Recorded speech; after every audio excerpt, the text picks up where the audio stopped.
There's a principle that the things you know best are the things that you do, the things that you make. If you're a builder, you've had experience building houses, ordination halls.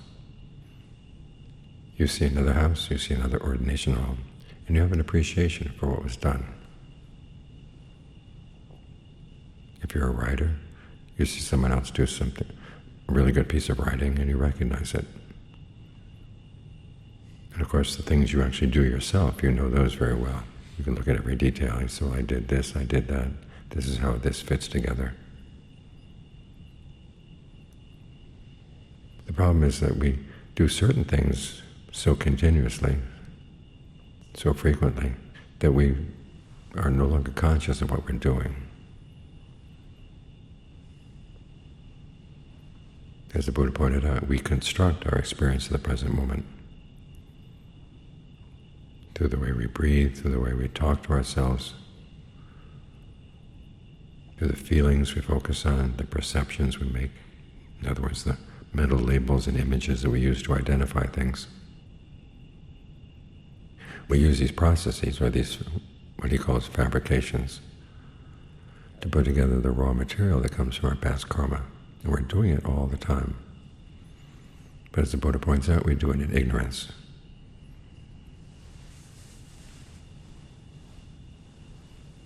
So we're barely aware of it. One of the reasons why we meditate is so we can get good at being more conscious of these processes. Because you try to get the mind into a state of concentration, you have to use those same processes or to gather around. You've got the breath that you're focusing on. Where in the body you're feeling it right now. Focus your attention there. Try to keep it there. Now that's going to require that you talk to yourself about it. In other words, you notice that the mind is wandering off, you remind yourself to come right back. And then you try to figure out ways to keep it here. And John Lee gives some good examples. Think of the breath not just as the air coming in and out through the nose, but the flow of energy through the body. Where do you feel that? And can it be comfortable? Is there a way of breathing that makes it comfortable? Short or long, fast or slow, deep, shallow, or in long, out short, out long. Talk to yourself about this, and don't just talk, of course, experiment. And this will require that you use certain perceptions, certain images, how the breath flows in the body. Which images are best? Try to think of your experience of the body right now as totally breath. Any sense of blockage? Remind yourself that the breath was there first, and it can still flow. So it doesn't have to tense up here or detour over there. That can flow easily through the body, easily as you breathe in, easily as you breathe out. And this way you can create a feeling of ease. You become more conscious of it. This is how you put an experience together in the present moment. Then you begin to notice how you do it at other times of the day. And you'll feel that a lot of the ways that you react to the world or process your experience of the world have a lot of identification around them. Your way of doing things. This is the part of you that has an instinctive sense that yes, you are constructing your experience. You're not just sitting here watching things happen on their own without any interference from you. You're playing a role. And you tend to identify yourself with the things that you do well, or things that come easily to you. Because some of the things you do well may not necessarily be really skillful. We do greed well. We do anger well. Delusion, we're experts. And we have a very strong sense of self around. This is just the way I am. It comes naturally. In fact, you don't even think that you're doing it so much. It just comes. But you are putting these things together. And one of the important insights of the meditation is going to be that even though you may be good at these things, and you have an instinctive sense of how to play these games, it's not always good to be doing it that way. There are better ways of putting the present moment together. We're kind of like beavers. Beavers go into forest, and their idea of what's missing in the forest is a dam and a pond and a lodge in the pond.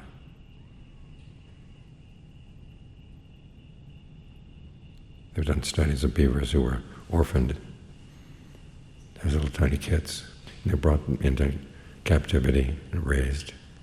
And the question was, would they be able to build their dams and their lodges without having experienced those things in the wild? Well, sure enough, they were released into forest, and that was the first thing they did: build a dam, build a lodge, create a lake. That's the way we are too.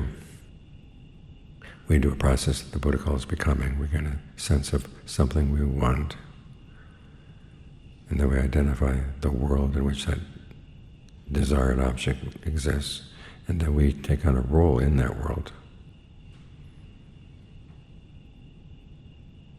And that role that we assume has a lot to do with our sense of our skills.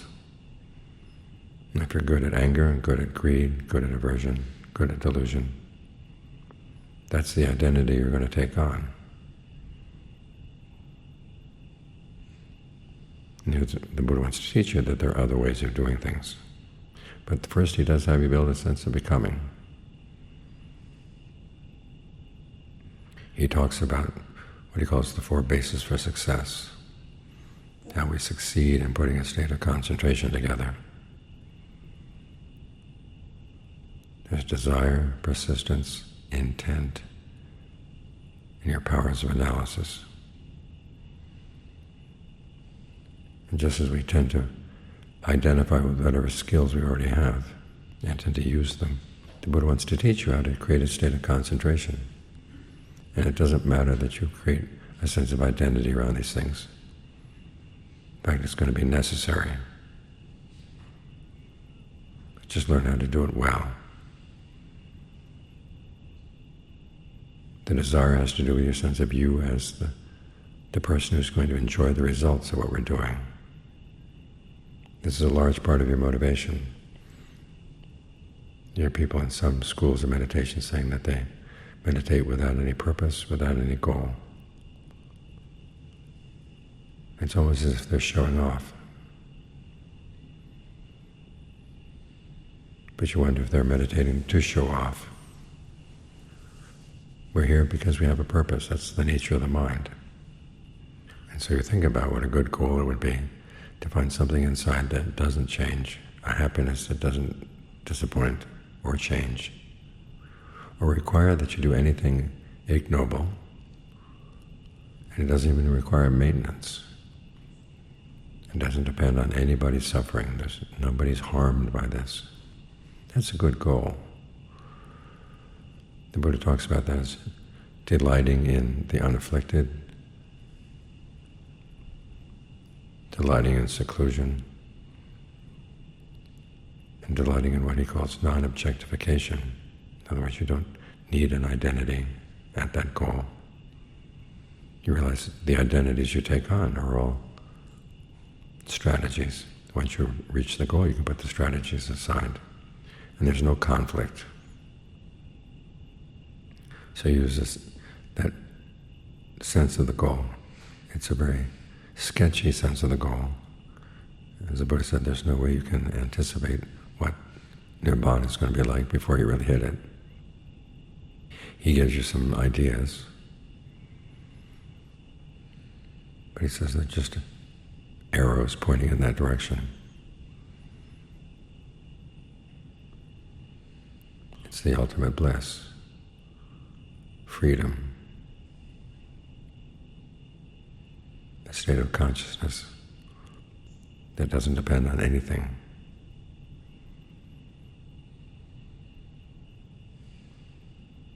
And it's a truth. You can rely on it. It's not going to change. And it is the ultimate. There's nothing better. Everything else in the world exists for the sake of something else. But here there's no for the sake of anything. It's totally arrived. So think about that as where you're going. And if you have an idea that you'll be disappointed when you get there, the Buddha says that's a wrong view. So have some confidence in this desire. And do your best to create a sense of how much you actually as a person would enjoy that. That's you as the consumer. Then the next step, persistence. You realize you can't just sit here and want this to come. As the Buddha said, the desire for there to be no aging, illness, and death, if you just sit there and desire it, it's going to be suffering. But if you act on the proper path, you actually find that you can attain that. That's you as the producer, you as the agent. And here you take delight in developing skillful qualities and abandoning unskillful ones. A large part of that identity as an agent lies in that delight. You enjoy doing these things. And if it doesn't come naturally, you learn how to make it more natural.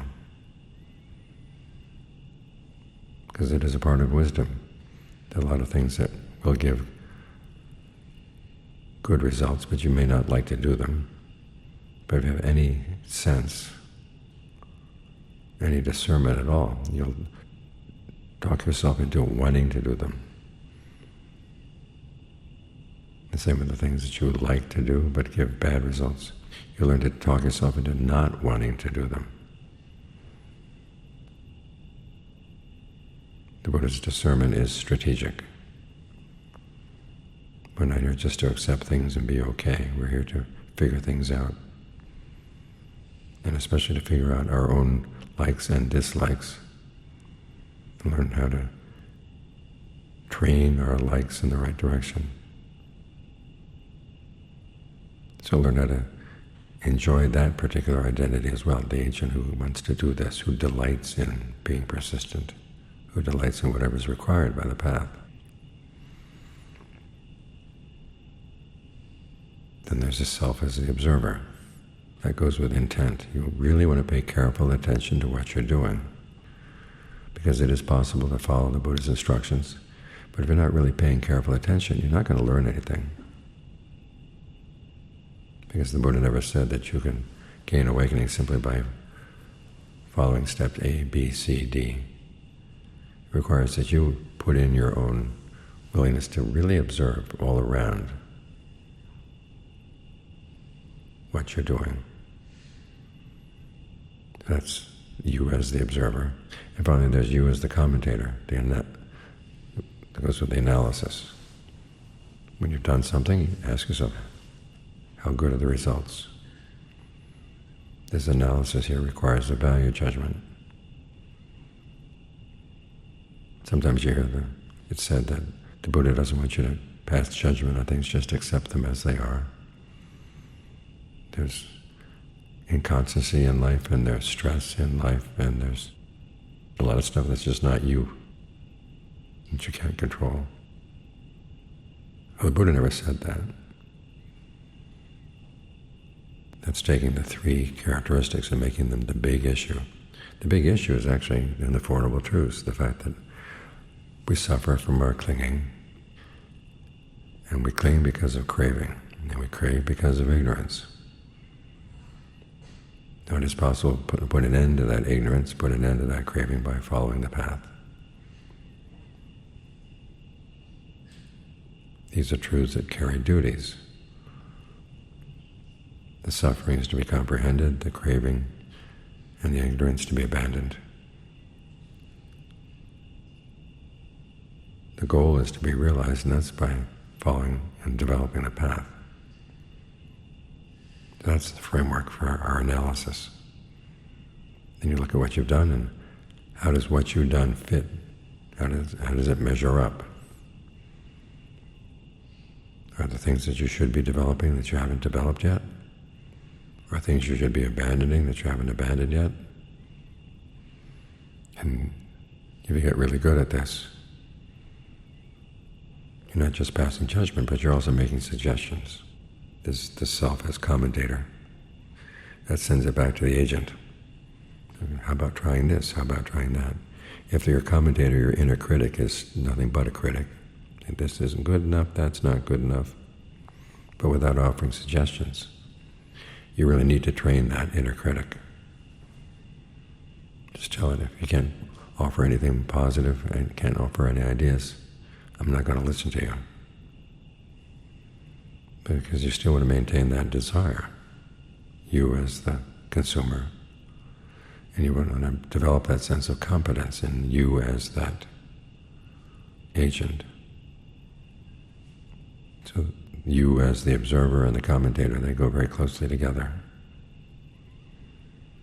But when you develop them well, you're developing these bases for success, the desire, the persistence, intent, and your powers of analysis. And as you get better and better than this, better and better at this, you find that you've got some new selves inside. These are the ones that you want to encourage. The selves that are really good at greed, aversion, and delusion. You ask yourself, do you really want to continue identifying with them? You've got something better inside. Because that's one of the principles of the Buddhist teachings all around. Is if he's asking you to give up something, it's not to deprive you of anything that's really necessary or anything that's really good. It's because he's got better things to offer. So you want to learn how to identify with the desire for the path, the desire for the goal. Identify with the willingness to do what's needed, to be persistent in abandoning anything that's going to get in the way, developing things that move you further. Identify with the observer, to be really, really observant. And with the inner commentator, the analyst, who both passes judgment on what's done and then tries to figure out if something's wrong, what you can do to improve it. In the beginning, because you're not good at these skills, it's going to require a lot of pep talks and a lot of encouragement. But as you get better and better, it becomes more natural, and it does really feel more and more like you. You, the meditator, is an identity that becomes more and more second nature.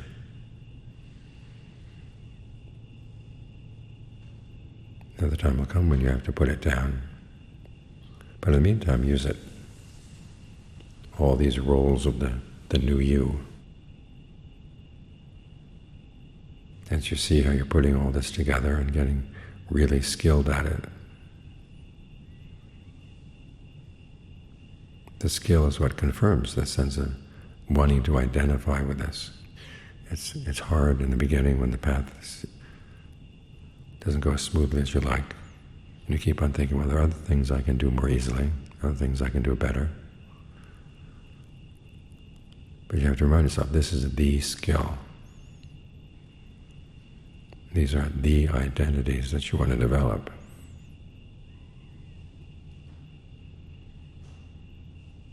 So take heart.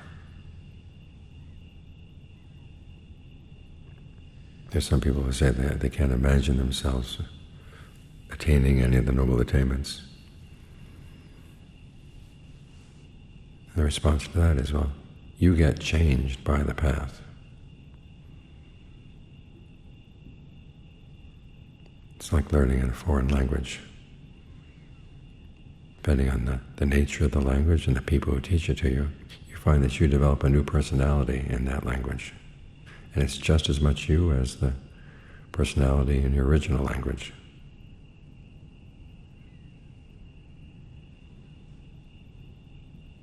So develop the personality of a meditator.